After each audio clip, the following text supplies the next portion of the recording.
Il existe des jeux qui divertissent, puis il existe des jeux qui ne cherchent pas à jouer avec toi, mais à te faire ressentir quelque chose que tu préfères éviter. Quand on veut transmettre une émotion en général, on écrit, on décrit, on explique. Nomada Studio a fait exactement l'inverse. Quand ils ont voulu parler de deuil, de perte et de dépression, ils ont fait quelque chose de rare dans le jeu vidéo.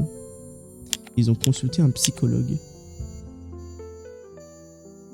Pas pour te dire ce que ressent Gris, mais pour s'assurer que ce que toi, le joueur, ressent en y jouant ne soit ni faux, ni caricatural, ni simplifié. Gris n'est pas un jeu d'action. Tu n'y tires sur personne, tu ne chasses pas de score. Il n'y a pas de victoire spectaculaire. Gris, c'est un jeu où tu te poses, comme on ouvre un livre. Tu observes, tu écoutes, tu laisses les images travailler pour toi. Dès les premières minutes, la chaussée est maigre. Tu tombes, tu es lourd. Tu n'as presque pas de voix. Les développeurs ont voulu te mettre en état. Pas pour te punir, non, mais pour que tu ressentes la vulnérabilité.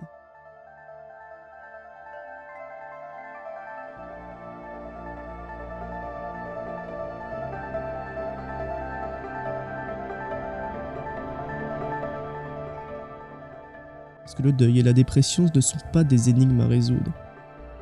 Ce sont des états à traverser. Le monde de Gris commence sans couleur, pas par esthétique, par vérité.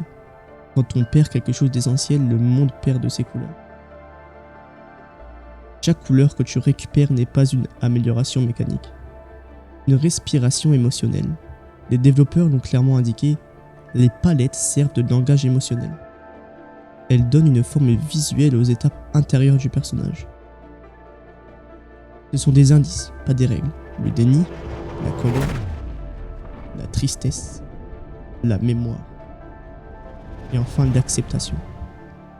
Autant de climats que le jeu te laisse ressentir à ta manière. Le début du jeu pose le contrat. Tu n'es pas là pour gagner, tu es là pour traverser. Le gameplay est simple, volontairement accessible, il est conçu comme métaphore. Quand Gris devient lourde, elle n'a pas prisé d'un pouvoir, elle porte un poids.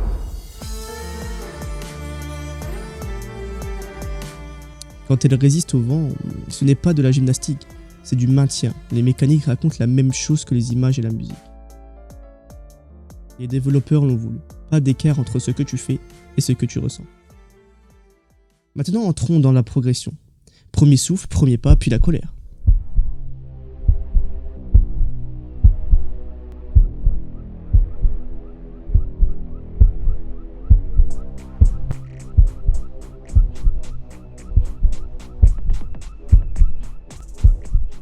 Après la paralysie initiale vient un moment où la douleur ne reste plus immobile. Elle se retourne. Le désert rouge n'est pas joli, il est hostile.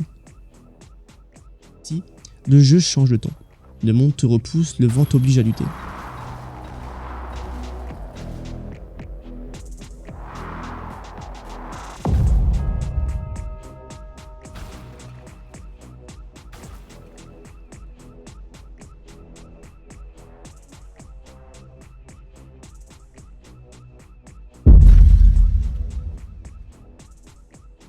Les oiseaux noirs surgissent comme des pensées qui t'assaillent sans prévenir. Ce niveau était conçu pour frustrer, non pour humilier, mais pour faire sentir la colère qui suit souvent la perte. La colère dans Gris n'est pas diabolique. Les devs font attention à cela, elle a une fonction, elle peut te protéger, te permettre de te défendre contre l'effondrement. Il faut le dire, le jeu ne te dit pas de supprimer ta colère. Il te montre plutôt comment elle peut être transformée. Comment une énergie qui brûle peut aussi devenir un appui. Gris n'apprend pas à supprimer la colère, elle apprend à l'utiliser pour ne pas s'effondrer. Après le rouge vient le bleu. Là, la tristesse n'est plus mouvement, elle est haut.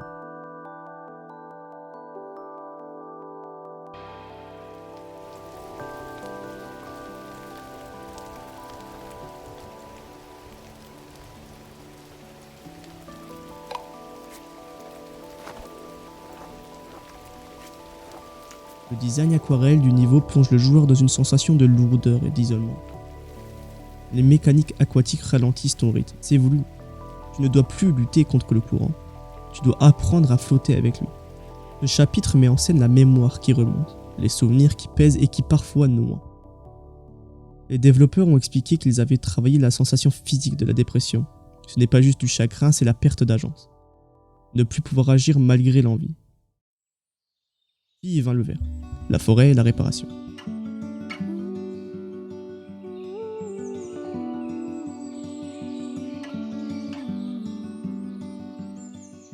Le monde recommence à offrir des appuis, des plateformes vivantes, des chemins qui soutiennent. C'est aussi à ce moment-là que Gris n'est plus complètement seul.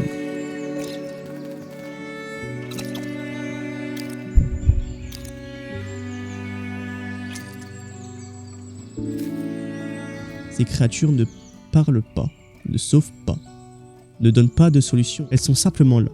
Elles peuvent symboliser ces rencontres inattendues qui arrivent après une chute. Des rencontres qui ne guérissent pas ta douleur mais qui marchent à côté de toi pendant un moment. Le jeu ne te dit pas que tout le monde est bon, mais il te rappelle que tout le monde ne te veut pas du mal. Le dernier grand souffle est la palette dorée lumineuse, l'acceptation et la voie retrouvée.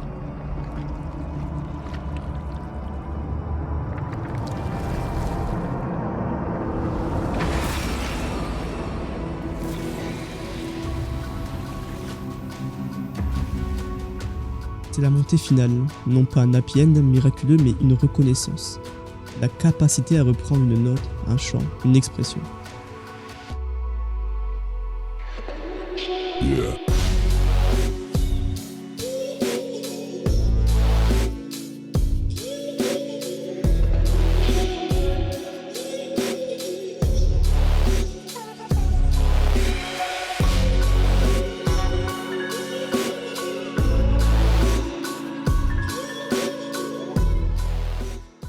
Le studio a voulu que la fin soit modulée, ouverte.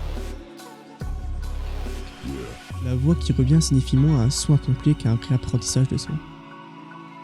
Nomada a dit « Ils ne veulent pas promettre la disparition de la douleur. Ils veulent montrer qu'avancer est possible, même autrement. » Tout au long du jeu, l'absence de texte est une arme narrative.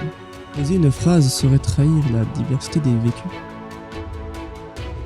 La déclaration paraphrasée des devs. Nous voulions que le joueur ressente, pas qu'on lui explique.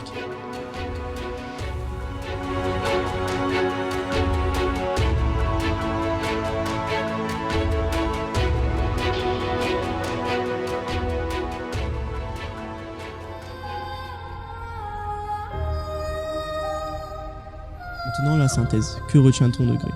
D'abord, le jeu prouve qu'un jeu peut être une peinture en mouvement. Il parle par la couleur, la musique, la mécanique et le silence. Ensuite, il confirme que le jeu vidéo peut accueillir du fragile, peut marcher à côté d'un joueur, pas le porter à sa place. Enfin, l'intention des développeurs était limpide et humble. Ils ont voulu créer un espace respectueux de la souffrance, aidé d'un professionnel, laisser de la place à l'expérience personnelle plutôt qu'à une interprétation unique.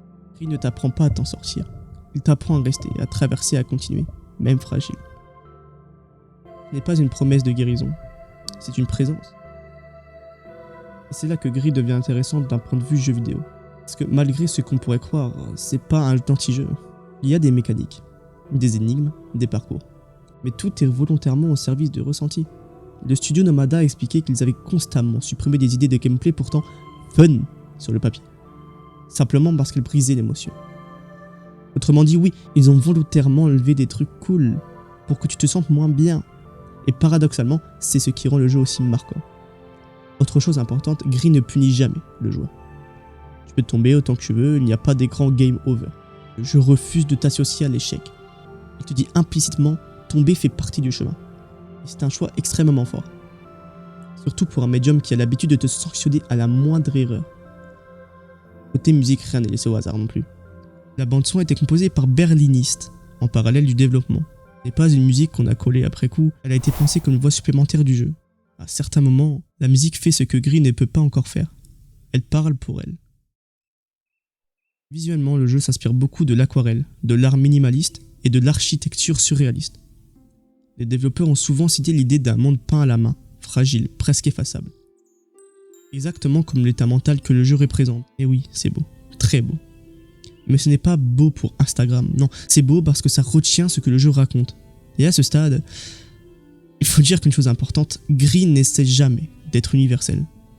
Les développeurs l'ont répété, Chaque joueur vivra le jeu différemment. Certains y verront un deuil amoureux, d'autres la perte d'un proche, d'autres encore une dépression longue diffuse sans cause précise. Et le jeu accepte ça. Il ne corrige pas ton interprétation, il te laisse faire la tienne. C'est aussi pour ça que Gris est un jeu court, environ 3 à 4 heures, pas parce qu'il manque de contenu, mais parce qu'il sait quand s'arrêter. Il cherche pas à t'épuiser, il te prend, il te traverse, puis il te laisse. Ce qui est finalement assez respectueux quand on y pense. Et soyons honnêtes 2 secondes, si Gris avait duré 40 heures avec un arbre de compétences, un loup violet légendaire et un boss final nommé Dépression Ultime, le message aurait été un peu moins subtil. Si rien de tout ça, juste toi, des images, de la musique, et ce que tu apportes avec toi en lançant le jeu. C'est peut-être pour ça que Gris divise autant. Certains joueurs le trouvent ennuyeux, lent, vide, et ils n'ont pas tort, ils n'ont pas tort s'ils cherchaient un jeu à gagner. Mais Gris ne te demande jamais ce que tu veux faire. Il te demande juste est-ce que tu acceptes de ressentir. Et c'est là au fond que tout se joue.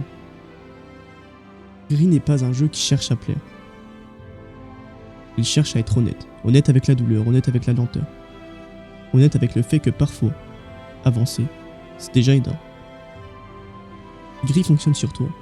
Il ne te quittera pas vraiment après le générique, il restera quelque part, silencieux, comme un souvenir ou comme une main posée sur l'épaule. Et peut-être que c'était exactement ça, l'attention de Nomada Studio depuis le début.